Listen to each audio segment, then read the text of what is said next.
जी हाँ, गेट 2027 कि आपके पास कितने सारे ऑप्शंस हो जाते हैं गेट एग्जाम क्रैक करने के बाद। मैं सिटी टॉपर भी था अपने सिटी से due to my rank and साथ ही साथ मैंने अमेज़न की इंटर्नशिप भी क्रैक करी थी अपने फाइनल ईयर में। मैं एक बहुत अच्छे से जानता हूँ अक्टूबर 2025 से लेकर फरवरी 2027 तक मैं अज्यूम कर रहा हूँ कि आपका टारगेट है ऑल इंडिया रैंक अंडर 100 डालने का, यानी कि आपको एक 2 डिजिट या 1 डिजिट रैंक लाने की कोशिश करनी है। तो अगर आपको एक फुल ऑन कंफर्मेशन चाहिए कि भाई आपका होने वाला है IITs में, तो आपको अंडर 100 रैंक लाना मैंडेटरी है। हाय दोस्तों, आप सभी का बहुत बहुत स्वागत है अनदर वेरी इंटरेस्टिंग सेशन में। तो दोस्तों, मेरा नाम है आदित्य जैन और मैं आज आपके लिए एक बहुत ही इंटरेस्टिंग टॉपिक पर डिस्कशन लेकर आया हूँ। एक ऐसा टॉपिक है जो हर स्टूडेंट हमसे कहीं ना कहीं किसी ना किसी स्टेज पर ज़रूर डाउट पूछता है। तो हमने सोचा कि क्यों ना इस पे एक वीडियो ही बना लिया जाए ताकि आप सभी की क्वेरीज हम एक ही बार में आंसर कर सके। ठीक है, तो दोस्तों ये क्वेश्चन है कि सर हम टाइम मैनेजमेंट की स्ट्रैटेजी क्या बनाएं अपने गेट 2027 के लिए।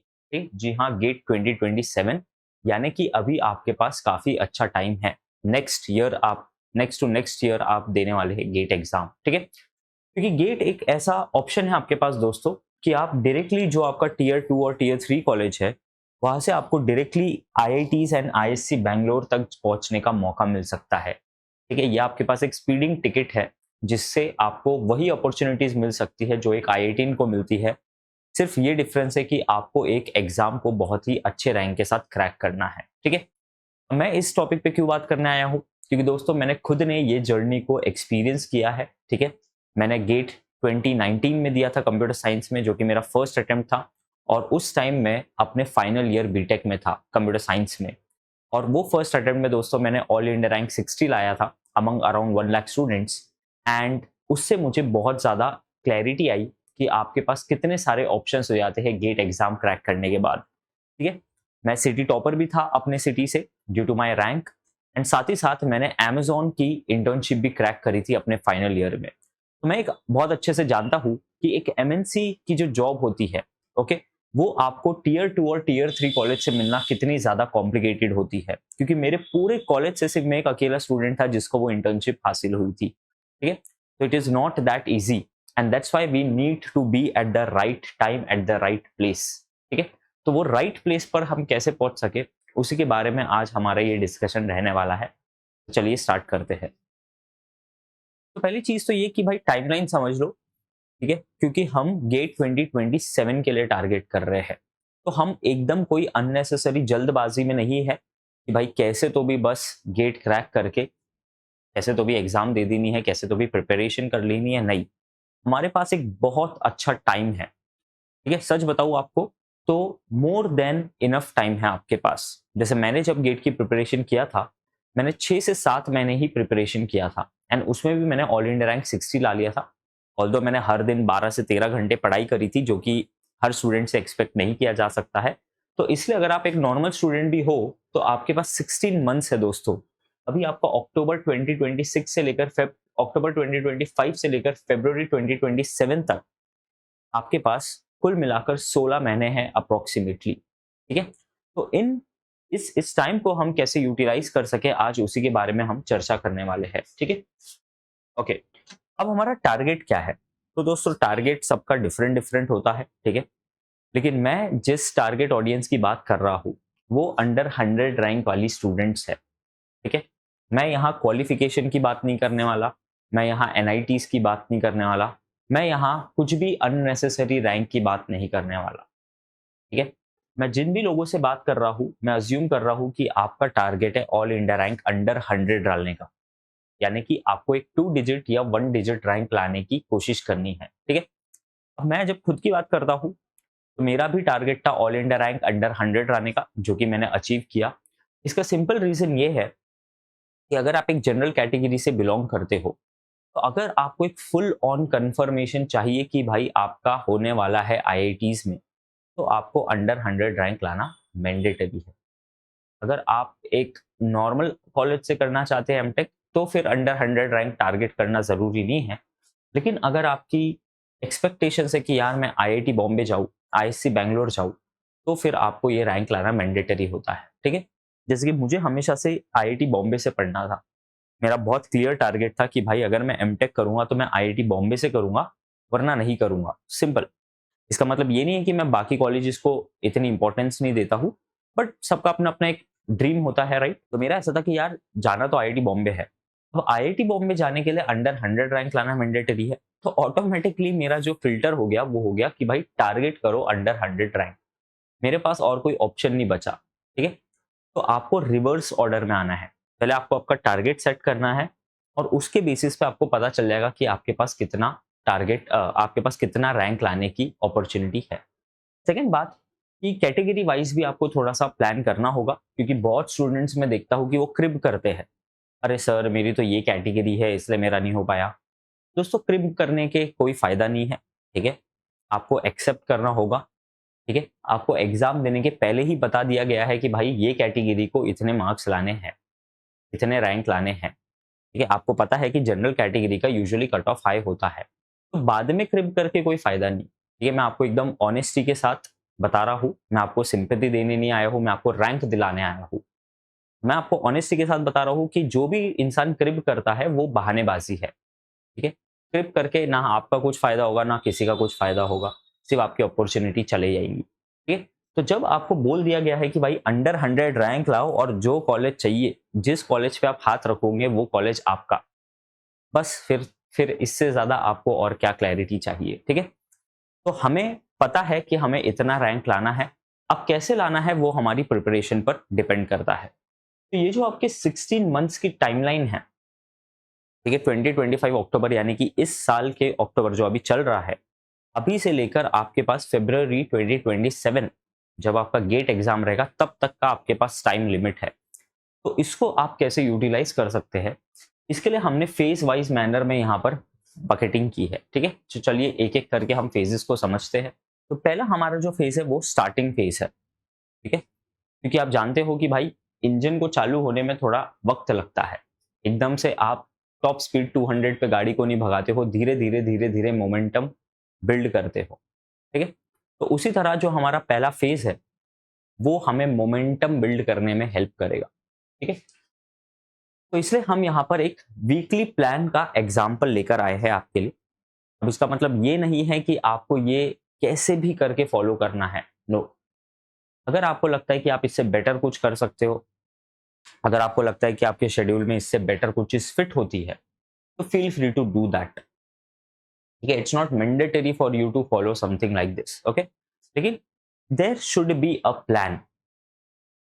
आपने एक कोट सुना होगा, if you are feeling to plan indirectly you are planning to fail, ठीक है। वही बात है, ठीक है। तो आपके पास कुछ ना कुछ प्लान होना चाहिए जो आप फॉलो करेंगे, ठीक है। तो हमने जो आपके लिए प्लान लाया है वो बहुत ही सिंपल है, ठीक है। जो आपके वीक डेज है, जो आपका मंडे से फ्राइडे है, उसमें आपको मिनिमम 2 से 3 घंटे कंसेप्ट बिल्ड करने पे डालने हैं और नोट्स बनाने पे डालने हैं, और आपको एटलीस्ट 1 घंटा प्रीवियस ईयर क्वेश्चन सॉल्व करना है, ठीक है। अब मैं ये आपको अभी बता देता हूँ, आगे तो बताने वाला हूँ। प्रीवियस ईयर क्वेश्चन एक ऐसी इंपॉर्टेंट सेट ऑफ क्वेश्चन है दोस्तों कि जिसके बिना आपका गेट में रैंक आना बहुत टफ है। अगर किसी ने प्रीवियस ईयर क्वेश्चंस को स्किप किया है तो मैं बोलता हूं कि बहुत चांसेस है कि आपका रैंक नहीं आएगा। On the other hand, on the other hand अगर आपने प्रीवियस ईयर क्वेश्चंस को सही में अच्छे से सॉल्व किया है तो बहुत हाई चांसेस है कि आपका रैंक आ जाएगा। और ये मैं अपने एक्सपीरियंस से बोल रहा हूँ, और खुद के पर्सनल एक्सपीरियंस से भी बोल रहा हूँ, और एज अ टीचिंग एक्सपीरियंस से भी बोल रहा हूँ, ठीक है। खुद के पर्सनल एक्सपीरियंस से इसलिए बोल रहा हूँ क्योंकि दोस्तों मैंने खुद ने 3 बार पूरी प्रीवियस ईयर क्वेश्चंस की बुक को सॉल्व करी थी। आपकी प्रीवियस ईयर क्वेश्चन की बुक इतनी मोटी होती है, मैंने वो पूरी बुक को 3 बार खुद से सॉल्व किया था, ठीक है। और फिर जब मैंने वो सॉल्व किया तो मुझे बहुत सारे पैटर्न्स दिखने चालू हो गए, ठीक है, कि यार ये टाइप का क्वेश्चन बहुत फ्रीक्वेंटली पूछा जा रहा है। जैसे कि अगर मैं एल्गोरिथम्स की बात करूँ तो मुझे पता है कि भाई टाइम कॉम्प्लेक्सिटी पे अराउंड 2 मार्क का क्वेश्चन आएगा ही। मुझे पता है कि भाई आपके मिनिमम कॉस्ट स्पैनिंग ट्री जो टॉपिक है ग्रीडी एल्गोरिथम का, उस पर बहुत ज़्यादा चांसेस है क्वेश्चन आने की, ठीक है। तो आपको भी कुछ ऐसे पैटर्न्स दिखने स्टार्ट हो जाते हैं दोस्तों। मुझे पता है कि डायनेमिक प्रोग्रामिंग से ना जो आपके रिकरेंसेस है उस पर बहुत ज़्यादा चांसेस होती है क्वेश्चन आने की, ठीक है। तो इस तरीके से आपको पैटर्न्स ऑब्जर्व करने हैं, ओके। तो ये आपका हो जाता है मंडे टू फ्राइडे वाला पार्ट। ये 2 से 3 घंटे में आपको कंसेप्ट एंड नोट्स बिल्ड करने हैं, ठीक है। अब ये नोट्स आपके खुद के होने चाहिए। इसमें भी मैं बता देता हूँ प्रॉब्लम क्या होती है। बहुत सारे स्टूडेंट्स कहीं से नोट्स डाउनलोड कर लेते हैं और वो उसको प्रिंट करा लेते हैं, विच इज़ फाइन, प्रोवाइडेड आपको वो नोट्स एंड टू एंड समझ में आ रहे हैं। वो किसने बनाया है, क्या सोचकर बनाया है, किसके लिए बनाया है, क्या पता उनने खुद के लिए शॉर्ट नोट्स जैसे नोट्स बनाए हो कि यार उसमें सिर्फ इंपॉर्टेंट चीज़ें लिखी हुई है, पूरी चीज़ें लिखी हुई नहीं है, राइट। तो इतना टेंशन लेने से अच्छा है कि आप अच्छे से खुद ही से नोट्स बनाइए, क्योंकि आप अगर प्रिपरेशन स्टार्ट कर रहे हो तो आपके पास अभी काफ़ी एम्पल ऑफ टाइम है to have your own set of notes. And मैं तो इसको मैंडेटरी समझता हूँ, ठीक है। मैं समझता हूँ कि अगर आप सही में सीरियस हो प्रिपरेशन को लेकर तो आपको खुद के नोट्स बनाना ही चाहिए। It is not an it is not an option, it is mandatory, ठीक है। क्योंकि जब आप नोट्स बनाते हो आपको आपकी साइकोलॉजी पता होती है, ठीक है। आपको पता होता है कि आप क्या चीज़ ज़्यादा भूल जाते हो, तो ये भी पता होता है कि भाई क्या चीज़ आपके लिए ज़्यादा इंपॉर्टेंट है, क्या चीज़ आपको ज़रूरत नहीं है लिखने की, ठीक है। जैसे मुझे आज भी याद है जब मैं नोट्स बनाता था, मैं 3 से 4 डिफरेंट कलर के पेन यूज़ करता था, ठीक है। एक मैं लिखता था जिसमें जो मेरे प्रोफ़ेसर लिखा रहे हैं वो ब्लू कलर से, फिर एक रेड कलर से मैं इम्पोर्टेंट चीज़ों को लिखता था, फिर मैं ब्लैक कलर से वो चीज़ें लिखता था जो मैं बहुत बार भूल रहा हूँ, तो मैं उसको सर्कल मार देता था ब्लैक कलर से। तो ऐसे मैंने खुद के पैटर्न्स बनाए थे। मेरे पास आज भी वो नोट्स है मेरे साथ, आपको मैं दिखाऊँगा तो आपको लगेगा रंगोली बना के रखी है मैंने। हर कलर उसमें यूज़ कर रखा है, पिंक से लेकर सब कुछ। फिर हाइलाइटर यूज़ करता था मैं, ठीक है? मैं आपको ये टिप्स दे रहा हूँ, व्हिच कैन हेल्प यू। तो मैं हाइलाइट करता था जो भी इम्पोर्टेंट है। मैंने हाइलाइटर भी 2 कलर के लिए थे। एक येलो कलर का और एक पिंक कलर का। तो पिंक कलर की एक अलग चीज़ों को मैं पिंक से करता था, फ़ॉर्मूला को मैं येलो से करता था। तो मेरे मेंटल ऑर्डर में एक पैटर्न बन गया। जब भी मुझे ये कलर दिखेगा तो भाई मेरे दिमाग को पता है कि भाई अभी फ़ॉर्मूला अपन को लर्न करना है। यकीन मानिए आपको लगेगा कि ये मैं बहुत बेसिक चीज़ें बता रहा हूँ, लेकिन ये पूरा माइंड गेम है, ठीक है? टॉपर लोग इसी तरीके से छोटी-छोटी चीज़ को सही तरीके से करते हैं और रैंक ला लेते हैं। क्योंकि मैं आपको सीक्रेट की बात बताता हूँ जो आपको कोई नहीं बताएगा। जब आप नोट्स बहुत ही सिस्टमैटिक मैनर में लिखते हो, तब आपको literally, I am not joking, literally आपको एग्ज़ाम में पूरे नोट्स दिखाई देते हैं। मेरे साथ ये हुआ है।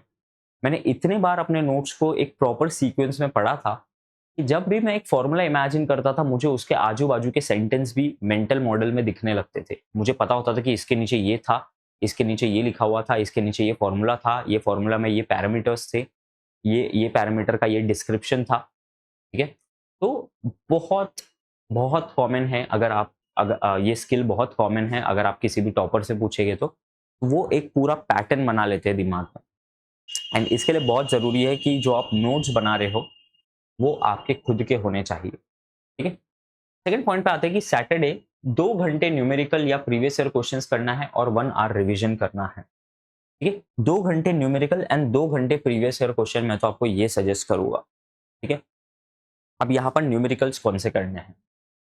सबसे इम्पोर्टेंट अगर कुछ है, तो आपको एक पेड बैच जॉइन करनी है, एक अच्छी कोचिंग जॉइन करनी है, ठीक है? बहुत सारी कोचिंग अवेलेबल है, आपकी चॉइस है, लेकिन मैं आपको ये गारंटी दे सकता हूँ कि हम यहाँ जो आपको पढ़ा रहे हैं, वो इंडस्ट्री में सबसे बेहतरीन गाइडेंस आपको यहाँ दी जा रही है। यहाँ सभी फैकल्टीज़ अपने-अपने सब्जेक्ट के माहिर हैं, ठीक है? मैं खुद 3 से 4 सब्जेक्ट्स जो ले रहा हूँ, मैं बता सकता हूँ कि उसमें आपको 100% मार्क्स लाके दूँगा, अगर आप सही में फॉलो करते जो हम बोल रहे हैं। सभी फैकल्टीज़ अपने-अपने सब्जेक्ट की गारंटी लेते हैं, सभी लोग आपको 100% मार्क्स दिलाने के लिए पढ़ा रहे हैं, ठीक है? तो सबसे इम्पोर्टेंट है एक अच्छी कोचिंग जॉइन करिए। अगर मैं हमारे यहाँ की बात करूँ, तो आपको हम यहाँ प्रीवियस ईयर क्वेश्चंस करवाते हैं, आपको हम यहाँ खुद से बनाए हुए न्यूमेरिकल्स कराते हैं, डीपीपीज़ दी जाती है, वीकली टेस्ट दी जाती है, ठीक है?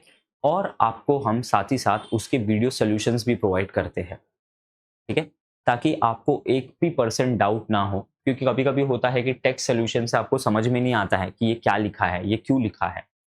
तो हम जब रिकॉर्ड करते हैं किसी भी सॉल्यूशन को, ठीक है? हम स्टेप बाय स्टेप उसकी वर्किंग पूरी एक्सप्लेन करते हैं, ठीक है? तो ये आपको बहुत कम जगह मिलेगा। तो ज़रूर आप एक अच्छी कोचिंग को जॉइन करिए।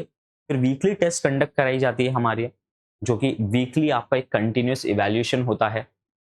जैसे ही हमारा कोई भी एक चैप्टर कंप्लीट होता है, हम नेक्स्ट संडे उसकी टेस्ट लेते हैं, तो इससे आपको एक हैबिट हो जाती है टेस्ट एनवायरनमेंट में बैठने की, ठीक है, टाइमली मैनर में क्वेश्चंस को सॉल्व करने की। क्योंकि न्यूमेरिकल्स तो सब सॉल्व कर रहे हैं, पढ़ाई सब कर रहे हैं, लेकिन गेट एग्जाम सबका क्रैक नहीं होता, क्योंकि उनको ये नहीं पता कि भाई गेट एग्जाम थियरी एग्जाम नहीं है कि रट्टा मारे और लिख के आ जाएंगे। ये एक practical numerical based aptitude exam है। गेट के फुल फॉर्म में ही ए जो है वो एप्टीट्यूड है, ठीक है। तो आपको जो एप्टीट्यूड है वो न्यूमेरिकल सॉल्व करके आता है, आपको एप्लीकेशन पता चलता है कि जो भी आप पढ़ रहे हो वो किस तरीके से यूज करना है। ओके, तो मिनिमम 2 से 4 घंटे आपको डालने हैं सैटरडे को। 1 आवर रिवीजन। अब रिवीजन की एक स्ट्रैटेजी होनी चाहिए, ठीक है। जैसे जब मैं रिवाइज करता था, ठीक है, मैं आपको यहाँ मेरा पैटर्न बता देता हूँ, बहुत सारे स्टूडेंट्स पूछते रहते हैं, ठीक है। तो दोस्तों मैं इसे बोलता था एजे सर सैंडविच स्ट्रैटेजी, ठीक है।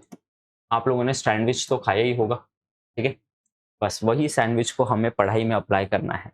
आपका सैंडविच हो या बर्गर हो तो वो क्या होता है, आपकी एक लेयर होती है, ठीक है, उसके बीच में आपकी टॉपिंग्स होती है, फिलिंग होती है, और फिर आपकी और एक लेयर होती है, ठीक है। इस तरीके से आपका बर्गर या सैंडविच तैयार होता है, राइट। तो ये एग्जैक्ट सेम चीज मैं अपनी डे टू डे प्रिपरेशन में अप्लाई करता था। मैं 1 डे में 3 डिफरेंट सब्जेक्ट को टारगेट करता था, ठीक है। ऑलमोस्ट इक्वल टाइम में इसमें डिस्ट्रीब्यूट करता था, बट आपको अपने कंफर्ट के हिसाब से करना है, ठीक है। तो मान लीजिए आज मंडे है, तो मंडे को मेरा डिसाइडेड है कि भाई मुझे पहले मैथ्स करना है, क्योंकि मैथ्स बहुत इंपॉर्टेंट है कंप्यूटर साइंस वालों के लिए, फिर मुझे ओएस करना है, और फिर मुझे डीबीएमएस करना है, ठीक है। फिर जब मेरा ट्यूसडे आ गया तो मैं इसको थोड़ा चेंज कर देता था।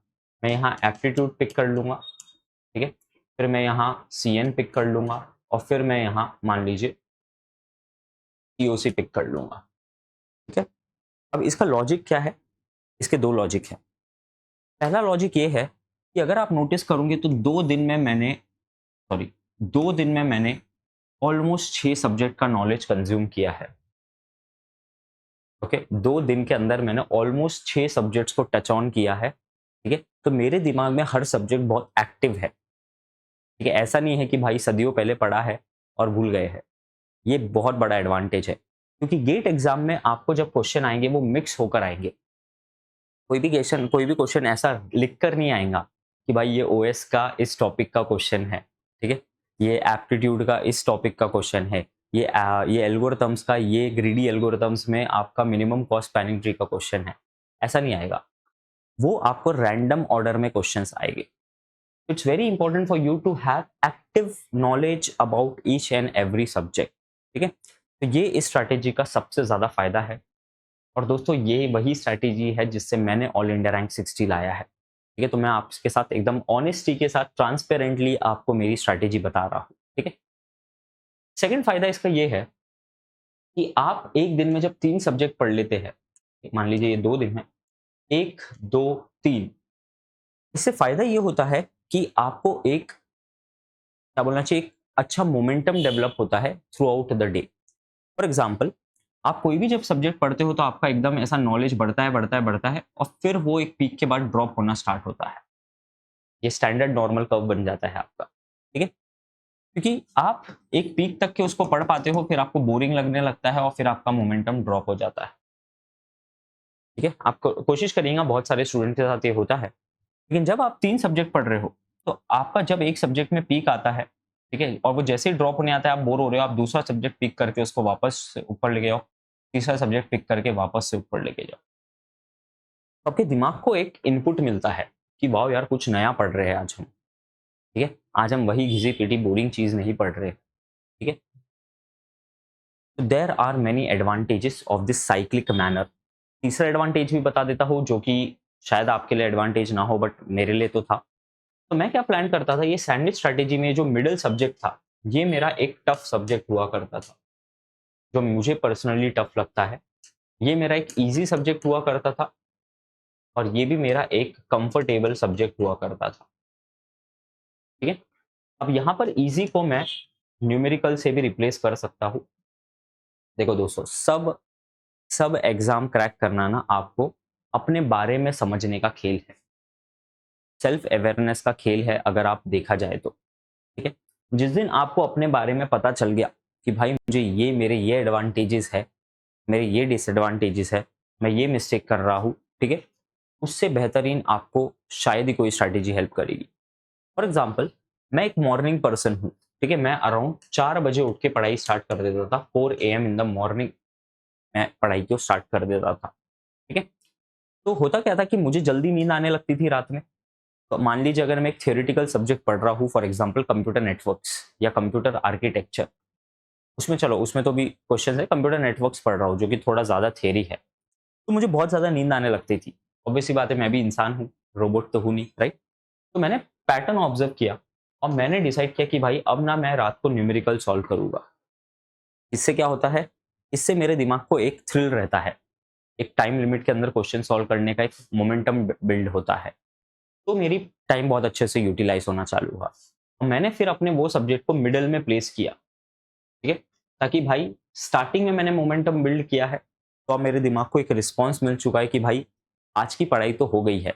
तो अब मैं एक ऐसा सब्जेक्ट पिक कर रहा हूँ जो मेरे मोमेंटम को थोड़ा स्लो भी करेगा तो चलेगा, क्योंकि मुझे पता है कि भाई मैंने थोड़ी पढ़ाई कर ली है और वापस से मैं रात में और पढ़ने वाला हूँ। बीच में थोड़ा स्लो होगा तो चलेगा। ठीक है, अभी मैं बीच में टफ क्यों लेता था, क्योंकि दोस्तों स्टार्टिंग में मैंने ऑब्जर्व किया, आप भी ऐसे कुछ ऑब्जर्व कर सकते हो खुद के लिए, कि अगर आपने मॉर्निंग में बहुत ज्यादा कुछ अचीव कर लिया है, ठीक है, तो आप में एक अलग ही कॉन्फिडेंस रहेगा दिन भर। ठीक है, आपको ऐसा लगेगा कि भाई चलो आज मैंने यार बहुत अच्छी पढ़ाई कर ली है, तो अब मैं अफोर्ड कर सकता हूँ थोड़ा सा स्लो होना। लेकिन अगर आपने मॉर्निंग में ही स्लो स्टार्ट किया, तो फिर आपका पूरा कॉन्फिडेंस खत्म हो चुका होगा। आपने आपने देखा होगा यूसेन बोल्ट की जो रेस होती है, ऑब्जर्व करना कभी, या जो आपकी F1 रेस होती है, या आपकी जो मोटो जीपी रेस होती है, मैं मोटो जीपी का बहुत बड़ा फैन हूँ, जो आपकी बाइक रेस होती है, तो उसमें ऑब्जर्व करना जो लोग स्टार्टिंग से एकदम पीक कर लेते हैं, वो ही हाईएस्ट प्रोबेबिलिटी होती है उनके जीतने की, क्योंकि उनमें कॉन्फिडेंस होता है कि भाई हमने स्टार्टिंग ही बहुत बढ़िया की है। और बाकी लोग उल्टा होते हैं, जो बहुत बेकार स्टार्ट करता है उसका कॉन्फिडेंस तभी लो हो चुका होता है कि यार अब तो जीतने ही नहीं वाले। ठीक है, ऑब्वियसली एक्सेप्शंस एग्जिस्ट, कभी कभी लास्ट लैप में भी कोई भी जीत जाता है। ठीक है, लेकिन स्टार्ट अगर आप अच्छे से करोगे तो आपको थ्रू आउट द डे एक मोमेंटम बिल्ड होगा। तो मेरी बोलने की बात इससे बस ये है कि भाई अपनी खुद की हिसाब से एक स्ट्रैटेजी बनाओ और उसको फॉलो करो, एक्सपेरिमेंट करो, आपके पास काफी टाइम है, 1-2 महीने एक्सपेरिमेंट करो, खुद का पैटर्न ऑब्जर्व करो, और फिर एक बार जब पैटर्न समझ गया तो भाई उसको बढ़िया तरीके से फॉलो करो। ठीक है, तो आप अगर नाइट पर्सन हो तो आपका दिमाग रात में ज्यादा एक्टिव रहता है, आप रात के 2, ढाई, 3 बजे तक पढ़ सकते हो, तो फिर आप उसमें वो सब्जेक्ट को पिक करो। ठीक है, तो यूजुअली मैं क्या करता था, दो इजी सब्जेक्ट के बीच में एक मेरा कॉम्प्लिकेटेड सब्जेक्ट को मैं फिट करता था। जैसे पर्सनली मुझे CN और कंप्यूटर आर्किटेक्चर, ये दोनों बहुत ज्यादा टफ सब्जेक्ट्स लगते थे पर्सनली। ऐसा कुछ नहीं है, ये सब्जेक्ट बहुत अच्छे सब्जेक्ट्स हैं। ठीक है, आप तो बहुत लकी हो कि आपको बहुत अमेजिंग फैकल्टीज पढ़ा रहे हैं ये। तो मुझे अच्छी गाइडेंस नहीं मिली थी, तो ये मुझे बहुत डरावने सब्जेक्ट्स लगते थे। ठीक है, तो मेरे को दोनों सब्जेक्ट को 5-5 बार पढ़ना पड़ा, तब जाके मुझे ये समझ में आया। ठीक है, तो आपके लिए भी कोई सब्जेक्ट टफ हो सकते हैं, जो मेरे लिए टफ है वो आपके लिए इजी हो सकता है, जो मेरे लिए इजी आपके लिए टफ हो सकता है, राइट। तो टफ सब्जेक्ट को बीच में फिट करो। ठीक है, ताकि आपके पास एक पिकअप हो चुका है, आपका मोमेंटम बिल्ड हो चुका है, और अब आप थोड़े रिलैक्स्ड वे में उसको फेस कर सकते हो। इन शॉर्ट, जो भी स्ट्रैटेजी आपके माइंडसेट को आगे बढ़ाती है, आपकी पढ़ाई को आगे बढ़ाती है, वो अच्छी स्ट्रैटेजी है। ठीक है, तो आप उसे फॉलो कर सकते हो। अब संडे की बात करते हैं। 1 मिनी टेस्ट, जो कि है topic test plus 2 hours revision. ठीक है दोस्तों, यहाँ मेरा जो रूल था वो ये था कि अगर मैंने कोई भी चीज को मिनिमम 2 बार नहीं पढ़ा है, then it is same as कि मुझे उसे पढ़ना ही नहीं चाहिए। ठीक है, क्योंकि इसका सिंपल सी बात यह है कि दोस्तों आप एक एग्जाम क्रैक करने के लिए पढ़ाई कर रहे हो, आप एंटरटेनमेंट के लिए पढ़ाई नहीं कर रहे हो। ठीक है, आप मजे के लिए नहीं पढ़ रहे हो, आई थिंक आप एक एग्जाम क्रैक करने के लिए पढ़ रहे हो। तो अगर आपको एग्जाम में कुछ चीज़ याद नहीं आती है तो वो आपकी किसी काम की नहीं। कि कोई आपसे ये नहीं पूछेगा अच्छा 2 बार पढ़ा था, ठीक है भाई मार्क्स दे देते हैं, नहीं। एग्जाम में न्यूमेरिकल सॉल्व कर पाए या क्वेश्चन सॉल्व कर पाए तो मार्क्स आपके, वरना tata bye bye, next year try करना। ठीक है, तो सीधी सी बात है, अगर आप रिवाइज नहीं करोगे तो जो आपने पढ़ा है मोस्टली वो आप भूल जाओगे।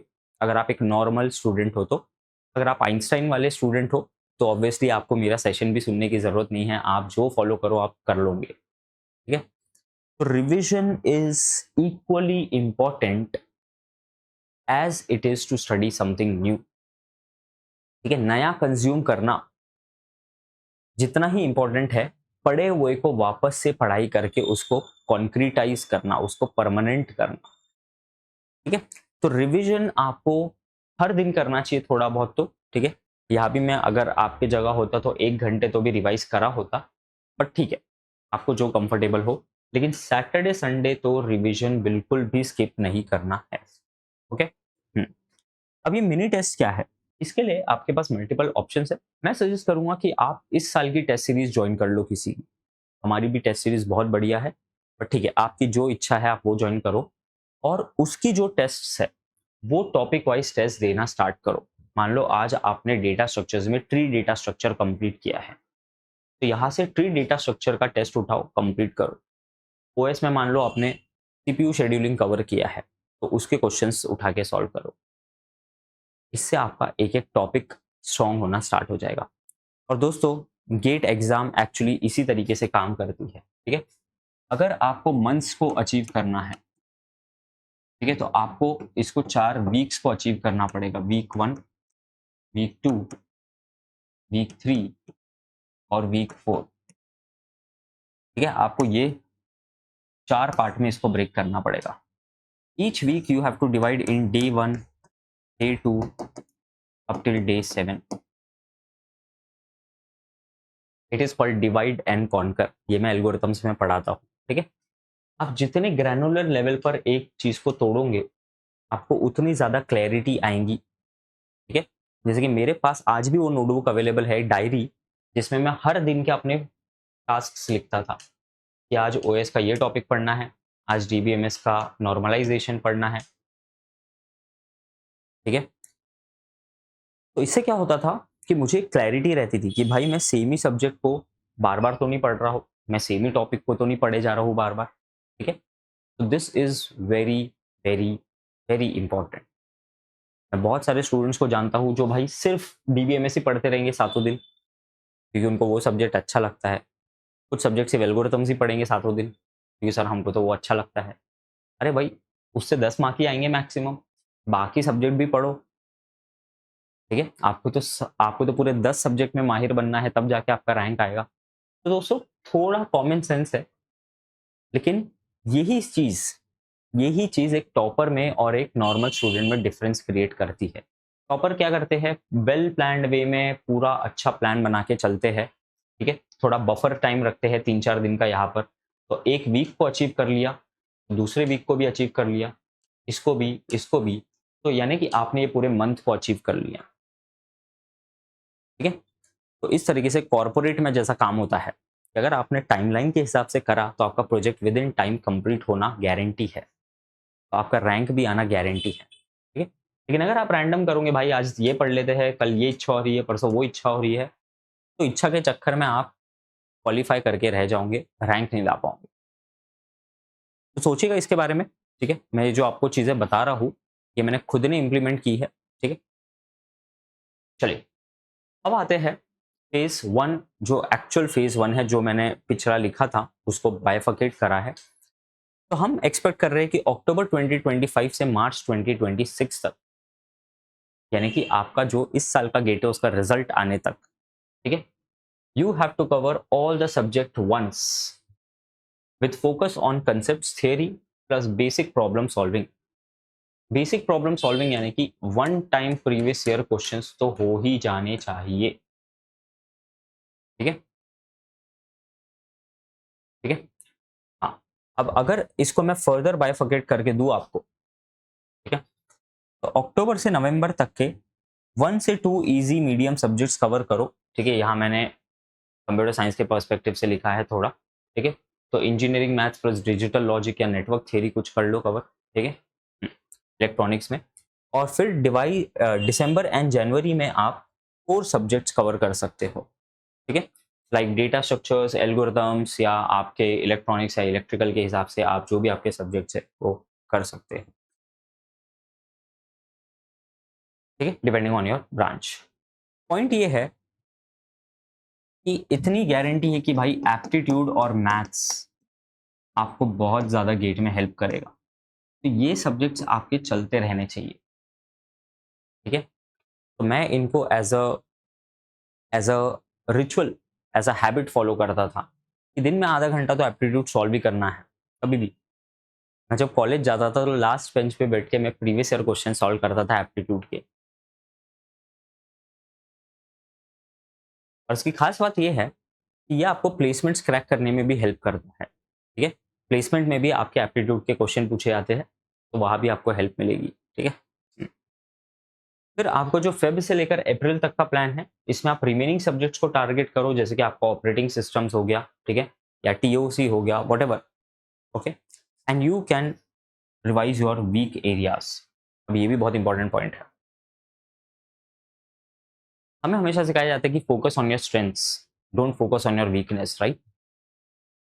बट एंट्रेंस एग्जाम में you have to focus more on your weaknesses, ठीक है। ये पूरा उल्टा है यहाँ पे। अगर आप अपनी सिर्फ स्ट्रेंथ पे फोकस करोगे तो आप एक सब्जेक्ट में फुल मार्क्स भी ला लो तो भी आपका गेट क्रैक नहीं होगा। ऑन द अदर हैंड, अगर एक स्टूडेंट है जिसने अपने फेवरेट सब्जेक्ट में एक दो क्वेश्चन नहीं सॉल्व किया, लेकिन जो उसको टफ लगते थे, यानी कि उसने हर सब्जेक्ट में अच्छे क्वेश्चन सॉल्व करके आया है, वो आपसे बेटर रैंक लाएगा। क्योंकि यहाँ पर हर सब्जेक्ट की एक लिमिट है दोस्तों। ये सब्जेक्ट इतने मार्क्स की आएगा, ये इतने का, ये इतने का, ये इतने का ही। तो इस तरीके से आपको पूरा पेपर बनने वाला है, ठीक है। तो यहाँ आपको एक सब्जेक्ट में पीएचडी नहीं करनी है, यहाँ आपको डेप्थ फर्स्ट सर्च नहीं लगाना है, यहाँ आपको ब्रेथ फर्स्ट सर्च लगाना है। समझ रहे हो कंप्यूटर साइंस वाले लोग? ब्रेथ फर्स्ट सर्च यानी कि हर सब्जेक्ट को अच्छे से सीक्वेंस में चलने देना है, एक ही सब्जेक्ट में पूरे डेप्थ में जाके खत्म नहीं करना है। चलिए, तो ये था आपका फेज 1। अब यहाँ पर डेली टारगेट क्या रखना है? 3 से 4 घंटे आपको कॉन्सेप्ट्स एंड नोट्स मेकिंग पर डालने हैं, ठीक है। ये मैंने पहले भी बताया है आपको।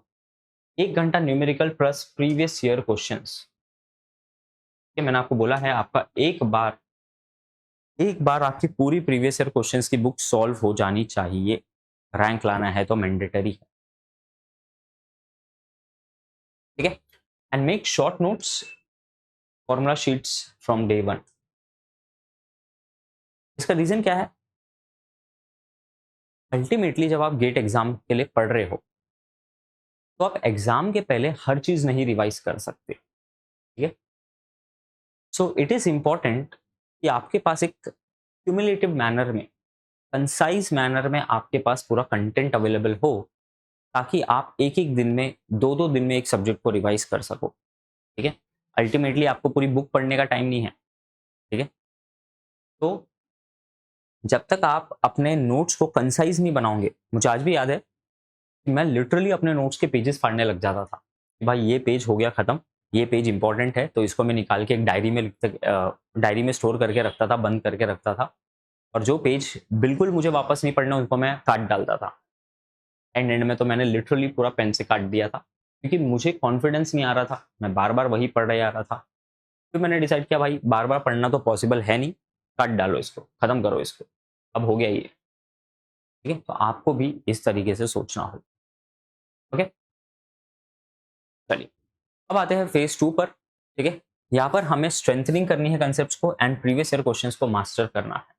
तो ये हम मई 2026 से सितंबर 2026 तक के टारगेट रखेंगे इसका, ठीक है, जो कि बहुत ही क्रूशियल टाइम है आपके लिए, ठीक है।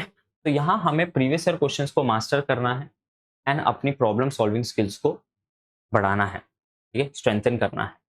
तो solve previous year questions topic wise after each subject, ठीक है। इससे क्या होगा कि आपको ग्रैनुलर लेवल पे पता चलेगा कि भाई मुझे एल्गोरिथम में, स्पेसिफिकली ग्रीडी में, स्पेसिफिकली मुझे डाइक्स्ट्रा सिंगल सोर्स शॉर्टेस्ट पाथ के क्वेश्चंस नहीं समझ रहे हैं, बाकी सब जम रहा है।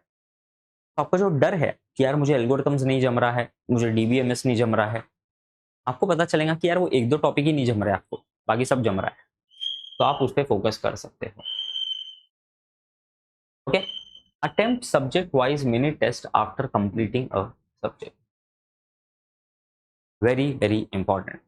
जब तक आप टेस्ट नहीं दोगे आपको नहीं पता चलेगा कि आपको क्या आता है क्या नहीं आता है, और जब तक कि आप नहीं समझ पाओगे कि आपका टाइम कहाँ जाना चाहिए। Start combining two subjects in a test. Okay, इसे हम मल्टी सब्जेक्ट टेस्ट बोलते हैं। इसका फायदा ये है कि जब गेट में आप मल्टीपल सब्जेक्ट्स को फेस करोगे साथ में, ठीक है, तो आपका कॉन्टेक्स्ट स्विचिंग होगा बहुत। ठीक है, आपके दिमाग में एक सब्जेक्ट स्विच होकर दूसरा सब्जेक्ट आएगा, तो उसके लिए ये स्किल आप में होना बहुत ज़रूरी है। ठीक है, कि भाई आपको पता होना चाहिए कि कैसे आपके टाइम को स्विच करना है। ठीक है, ये सब्जेक्ट का हटा के दिमाग से ये सब्जेक्ट को लाओ। ओएस में इंडेक्सिंग पढ़ते होंगे आप, मल्टी पेज इंडेक्सिंग, उस तरीके से आपको यहाँ करना है। ठीक है, engineering maths plus aptitude 1 hour every 2-3 days to maintain grip. मैं तो यहाँ एवरी 2-3 डेज नहीं बोलूंगा, मैं तो एवरी डे बोलूंगा। ठीक है, क्योंकि maths and aptitude is part of every subject, her subject में इसका कुछ ना कुछ एलिमेंट होता है। ठीक है, फेज 3 की बात करी जाए तो full syllabus plus test series यहाँ आपको फॉलो करना है अक्टूबर से लेकर दिसंबर तक। ठीक है, तो फुल सिलेबस टेस्ट दीजिए, गैप्स को आइडेंटिफाई करिए एंड स्पीड को इम्प्रूव करिए, एक्यूरेसी को इम्प्रूव करिए। तो दोस्तों मेरे जो मार्क्स आए थे वो थे 77.33 आउट ऑफ 100 गेट में, और इसमें जो मेरी नेगेटिव मार्किंग थी वो सिर्फ -0.66 थी पूरे पेपर में, जिसके कारण मेरा ऑल इंडिया रैंक 60 आया था। ठीक है, तो स्पीड के साथ साथ एक्यूरेसी भी बहुत इंपॉर्टेंट होती है। ठीक है, तो शॉर्ट नोट्स को रिवाइज करिए, फॉर्मूलाज को रिवाइज करिए, मॉक टेस्ट को डिटेल में एनालाइज करिए। ठीक है, it is very very important. जो आपका फाइनल फेज है, okay, it is final revision plus peak performance which is January to exam date. Here you have to maximise your accuracy and your confidence. ठीक है, मुझे आज भी याद है कि मेरा फोकस होता था कि मैं एग्जाम में कैसे प्रिपेयर करूँगा, एग्जाम में कैसे अटेम्प्ट करूँगा, अपने टाइम को कैसे मैनेज करूँगा।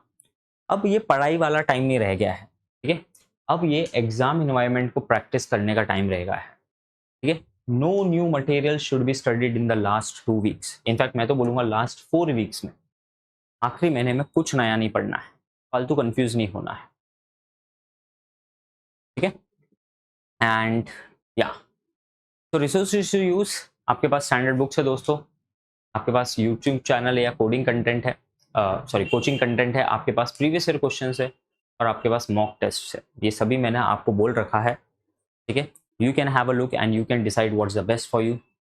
Okay, and you know that starting early is the key to success, ये मैंने आपको पहले ही बता दिया है।